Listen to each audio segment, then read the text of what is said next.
আমাদেরকে আল্লাহ রাব্বুল আলামিন ইমানের মতো দৌলত দিয়া এই দুনিয়ার মধ্যে পাঠাইছে। ইমান এমন এক জিনিস, যার ইমান নাই কিচ্ছু নাই। যার ইমান আছে দুনিয়ার মধ্যে যত কিছু করো, অন্যায় অপরাধ, এর শাস্তি ভোগ করণ লাগবো, কিন্তু ইমান তাহার কারণে আল্লাহ রাব্বুল আলামিন একদিন না একদিন জান্নাতের মধ্যে নিয়ে প্রবেশ করাইবে। তো ইমান কি জিনিস? আল্লাহ রাব্বুল আলামিন ইচ্ছা করলে ইমান নিতেও পারেন, ইচ্ছা করলে ইমান দিতেও পারেন। আল্লাহ হইল সর্বশক্তিমান। ইন্নাল্লাহা আলা কুল্লি শাইইন কাদির। যাকে ইচ্ছা ইমান দান করেন, আবার যার কাছ থেকে ইচ্ছা ইমান ছিনায় আনেন। এটা নেওয়া আর দেওয়া একমাত্র আল্লাহর ইচ্ছা। আল্লাহর ইচ্ছার উপরে কারো কোনো হাত নাই। আব্দুল্লাহ আন্দলুসি রহমাতুল্লাহি আলাইহি কত বড় মাপের একজন ফিরসাব আসলা, ওলি আল্লাহ আসলা, কিন্তু আব্দুল্লাহ আন্দলুসি রহমাতুল্লাহি আলাইহি হাজার হাজার মুরিদ আসলা, আলেম ওলামা, বড় বড় আলেম ওলামা উনির মুরিদ আসলা, আর সাধারণ পাবলিক তো অসংখ্য গণিত বেহিসাব। আব্দুল্লাহ আন্দলুসি রহমাতুল্লাহি আলাইহি একদিন বাইরেছে সফর, সমস্ত মুরিদানরে লইয়া সফর বাইরেছে। যাইতে যাইতে যাইতে যাইতে গিয়া দেহে এক জায়গায় একটা গির্জা, খ্রিস্টানদের একটা গির্জা। এই গির্জার মধ্যে একটা মহিলা প্রতি রবিবারে গির্জার মধ্যে নারী পুরুষ খ্রিস্টান সব যায়, গিয়া প্রার্থনা করে।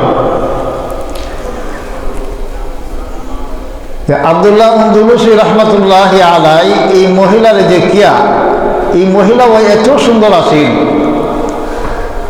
মহিলারে দেখিয়া মনে মনে একটা কল্পনা করছে যে আল্লাহ তুমি এত সুন্দর হইরা বানাইছো, আর এই মহিলারা জাহান্নামের আগুনে জ্বলব। বাদ কোনো চিন্তা, খারাপ কোনো ধারণা নিয়া এই কথাটা কইছে না। কইছে কি তা, আল্লাহ তুমি এত সুন্দর হইরা বানাইয়া তুমি জাহান্নামের আগুনের মধ্যে দিবা, জাহান্নামের আগুনের মধ্যে জ্বলব। এই কথাটা উনি খালি বলছে। যদি কাছের কোনো মানুষ, আপনার একবারে ঘনিষ্ঠ যদি কোনো মানুষ একটা কথাও কয় একটু খুশা মাইরিয়া, তাহলে আপনার অন্তরের মধ্যে দাগ লাগি যায়। আর অজানা অচেনা একজন মানুষ যদি আপনার গালিও দেয়, বাদ বাসায় গালিয়ে দেয়, আপনার মনে এইরকম দাগ কাটতো না, এরকম ব্যথা লাগতো না। তে ওলি আল্লাহ হইল আল্লাহর বন্ধু, আল্লাহর নিকটের। তে আব্দুল্লাহ আন্দলুসি রহমাতুল্লাহি আলাইহি এই কথাটা বলছে যে এত সুন্দর করে বানাইছো, আর এই মহিলারা জাহান্নামের আগুনের মধ্যে জ্বলব। এর বেশি আর কিছু না। আল্লাহ রাব্বুল আলামিন এই কথাটার মাঝে দড়ি রয়েছে। বেটা জাহান্নামের মালিক তুই নেই, জান্নাতের মালিক তুই নেই। জান্নাতের মালিকও আমি, জাহান্নামের মালিকও আমি। কারে জাহান্নামে দিব আর কারে জান্নাতের মধ্যে দিব, এটা সম্পূর্ণ আমার ব্যাপার, আমার ইখতিয়ার। যারে খুশি তারে ইমান দান করি, আর যারে খুশি তার কাছ থেকে ইমান আবার ছিনায় নেই। জান্নাত দেওয়ার মালিকও আমি, জাহান্নাম দেওয়ার মালিকও আমি। তুই বেটা কেমনে খোঁজ যে এত সুন্দর করে বানায় জাহান্নামের আগুনও জ্বালাইবা? এই কথাটার মধ্যে আব্দুল্লাহ আন্দলুসি রহমাতুল্লাহি আলাইহি আল্লাহ রাব্বুল আলামিন ধরে রয়েছে। তখন আব্দুল্লাহ আন্দলুসি রহমাতুল্লাহি আলাইহি বলতেছেন যে আমার সাথে যত মুরিদান আমার আসো, তোমরা সব যাও বাড়ি, আমি এখান থেকে আর যাইতাম না, আমি এখানে থাকবো, তোমরা সব দেশে যাও। মুরিদানরা কই কি হালো, ফিরসাব হুজুরের সাথে আইলাম আমরা সফরও, আর হুজুরে আমরা দেখা যায় যে আমরা বলি যাইতাম যে বাড়ির দেশও, আর তাই এখানে থাকি যাইবা। তো হুজুর এটা কি থাকুক, তোমরা সাথে আমি নাই, তোমরা ফল দেখা তোমরা বাড়ি যাও, আমি এখানে থাকি যেমন যাইতাম না। সমস্ত মুরিদানদের বিদায় হইয়া দিয়া উনি এই জায়গার মধ্যে গইছে। তাকে সেটা চিন্তা করি, এই যে মহিলারা দেখছি, এই মহিলার বাড়িটা কোন জায়গাটা? অনেক খুঁজাখুঁজি করার পরে চুকায় সাইরিয়া এই মহিলার বাড়ি বাইর করছে। বাইর করেছে যা মহিলার বাবার কাছে গিয়ে হইতাছে যে এই মহিলাটারে আমি চাই, এই মহিলাটারে আমার কাছে দেন। বাবাই হয় যে মহিলাটারে তুমি চাও, আমার মেয়েরে তুমি চাও, এটা তো আমার ইখতিয়ার না, আমার কোনো কাম না। আমার মেয়ে যদি তোমার পছন্দ করে ভালো হয় তাহলে আমার কোনো আপত্তি নাই। মেয়ে বাপ গেছে মেয়ের গালে গিয়া সেটা কইতেছে যে তোমার একজন প্রেমিক বাইলিছে, তোমার মহব্বত এসে, তোমার ভালোবাসায় সে মুগ্ধ, তোমার রূপের গুণে সে মুগ্ধ হয়ে গেছে, তুমি কি চাও? কই আমার প্রেমিক, কই যে বাড়ির সামনে গিয়া দেখে তো ফিসা ভদ্র তো আর জোয়ান না, বুড়া মানুষ। মহিলায় কয় আপনি আমার প্রেমিক? হয়। কইতে এক কাম করন লাগবো, আমি যা কই আমার শর্ত মানতে পারবেন না আপনি। কই তুমি কি যা শর্ত দিবা, যে শর্ত দিবা এই শর্ত মানবো, আমার কোনো আপত্তি নাই। কয় আমার শর্ত হইল 4টা, এই 4টা শর্ত যদি পালন করতে পারবেন, মানতে পারবেন, তাহলে আমারে আপনি পাইবেন, আমি আপনার সাথে আছি। তো 4টা শর্ত কিতা হৌসান? কই 1 নম্বরের শর্ত, আপনার মুখের মাঝে যে দাড়ি আছে এই দাড়িটি সাইকেল আমার লাগবে, দাড়ি ফেলাই যেমন লাগবে, দাড়ি রাখলে হতো না। কয় আমি রাজি। চিন্তা করে দেখছেন নি? কয় আমি রাজি। কই 2 নম্বরের শর্ত হইল মদ খাওয়ান লাগবো, মদ খাওয়ান লাগবো, শরাব খাওয়ান লাগবো। কই এটাতেও আমি রাজি।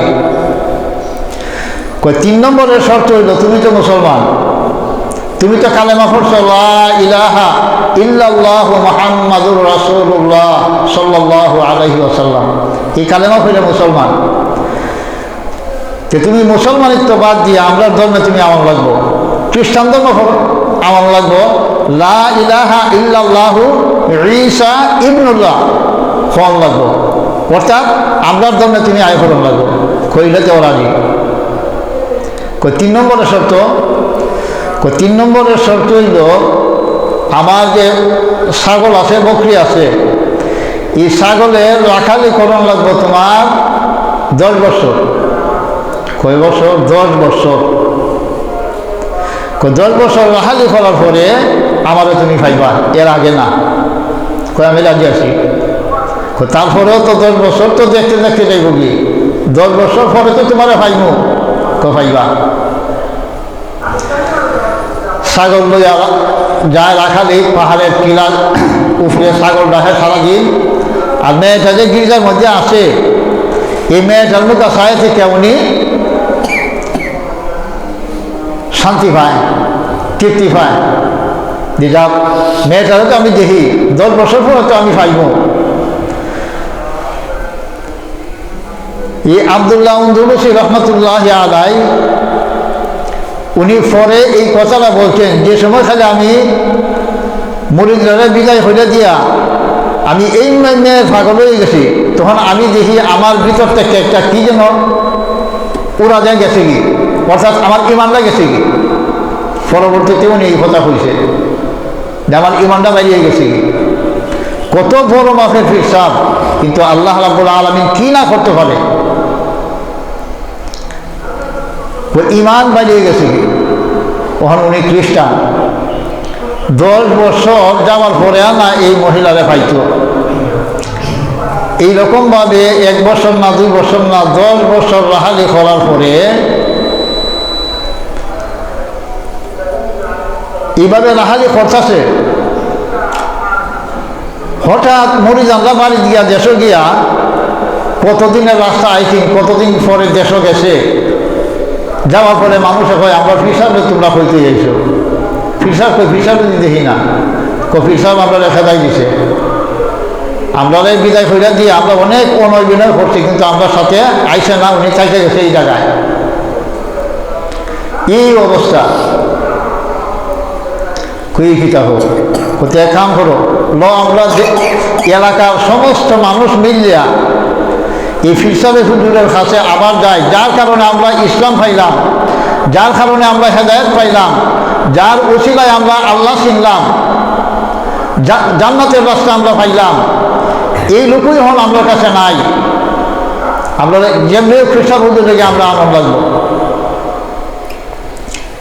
যাইতে যাইতে যাইতে যাইতে গিয়া দেখে আব্দুল্লাহ উন্দুলুসি রহমতুল্লাহ আলাই পাহাড়ের উপরে টিলার উপরে ছাগল রাহালি করে আর মুরিদ আমরা যে গেছে পাহাড়ের নিচে তাকে আল্লাহর কাছে কান্দাখাড়ি করতেছে যে আল্লাহ আমরার গুনার কারণে ফিরসাবের কোনো দোষ নাই আমরার গুনার কারণে আমরা হুজুর আলাইলাম আমরা ফিরসাব আলাইলাম আল্লাহ আমরারে মাফ করে দেও আমরা সারা জীবনের গুনারে মাফ করে দেও আর আমরা ফিরসাবরে আবার আমরা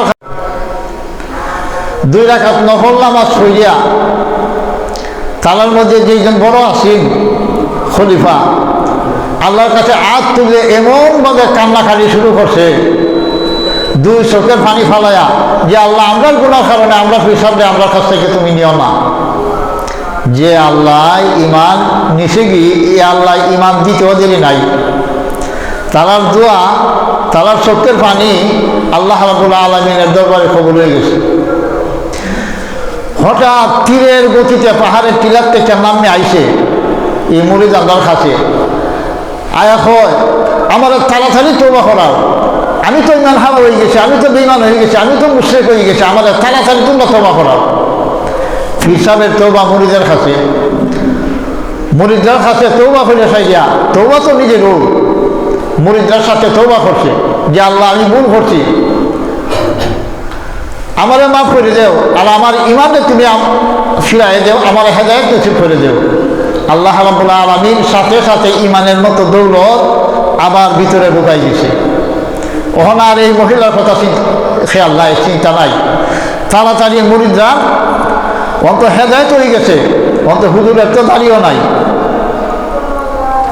হুজুরের কিচ্ছু নাই দাঁড়িয়ে উঠতে তো আর সময়ও লাগে না 40 দিন পরে দেখবেন দাঁড়িয়ে লাম্ব হয়ে গেছে তাড়াতাড়ি গেছে তাড়াতাড়ি আয় আমরা দেশে যাই এই বকরির কথাও স্মরণ নাই এই মহিলার কথাও স্মরণ নাই কিচ্ছু নাই গেছে কি বাড়ি মানে এই যে মহিলা বাবা রেগে কয়ে আমার যে প্রেমিক আছেন আমার প্রেমিক গেল হই প্রেমিক কিন্তু পাই না আমার যে শত শত বকরি এই বকরি ফালাইতে এখন প্রেমিক গেছে কি বাদ গিয়া প্রেমিক কই প্রেমিককে তো পাওয়া যায় না কোথায় ফুস করা বাড়ি কোন দেশ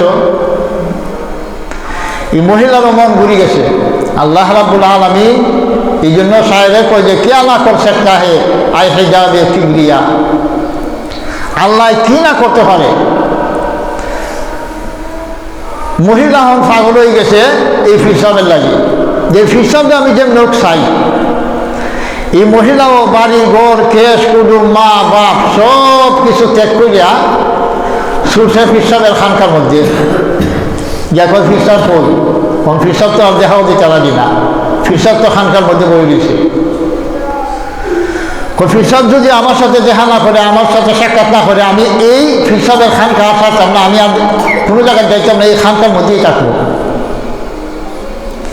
আল্লাহ মানুষের যে হেদায়েত করতে হইলে কীভাবে করে ইমান দান করতে হইলে কীভাবে করে মহিলারা আল্লাহ রাব্বুল আলামিন হেদায়েত দিয়া দিছে এই মহিলা সব কিছু বলিয়া এই আব্দুল্লাহ উন্দুলুসি রহমতুল্লাহি আলাইহি দরবারের মধ্যে তাকিয়ে গেছে উনিও লা ইলাহা ইল্লাল্লাহু মুহাম্মাদুর রাসূলুল্লাহ সাল্লাল্লাহু আলাইহি ওয়াসাল্লাম কইয়া মুসলমান হয়ে গেছে সুবহানাল্লাহ যে আল্লাহ কি না করতে পারে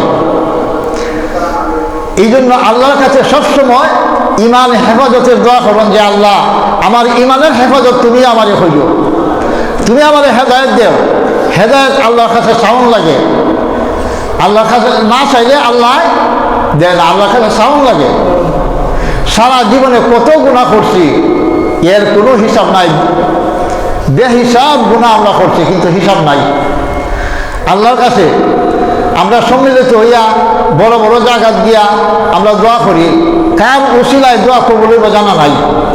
কিন্তু রাত্রে ঘুমায় ঘুমায়া রাজার চলে, হুমলির চলে, খেতার চলে, ঘুমায় ঘুমায়া রাজার চলে মাথা নিয়া ঘুমায় ঘুমায়া সারা জীবনের গুনার কথা খেয়াল করে যদি অনুতপ্ত হই, লজ্জিত হই যে আল্লাহ আমি যে অমুক সময় অমুক গুনাহ করছিলাম,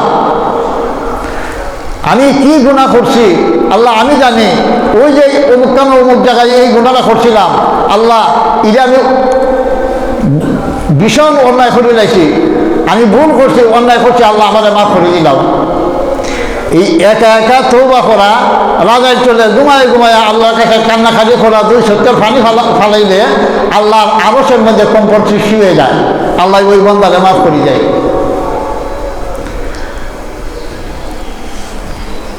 তাহলে আল্লাহ কালে কোন সময় হেদায়েত দেয় এটা জানা নাই। আমির হামজা রাদিয়াল্লাহু তাআলা আনহু এত বেশি বড় না, যুবক বয়সের, কিন্তু আল্লাহ রাসূল সাল্লাল্লাহু আলাইহি ওয়াসাল্লামকে আল্লাহ আদেশ করছে, ওয়া আনজির আশীরাতাকাল আকরাবিন, তুমি তোমার গোষ্ঠীর লোককে তুমি ঠিক করো, তুমি বুঝাও, তুমি দাওয়াত দাও, তোমার দলে আনো, তোমার পক্ষে আনো। ওখান সমস্ত গোষ্ঠীর লোক একটাও নাই, শাসাই না আল্লাহ রসুলের বিরুদ্ধে, আবু লাহাব, আবু তালিব,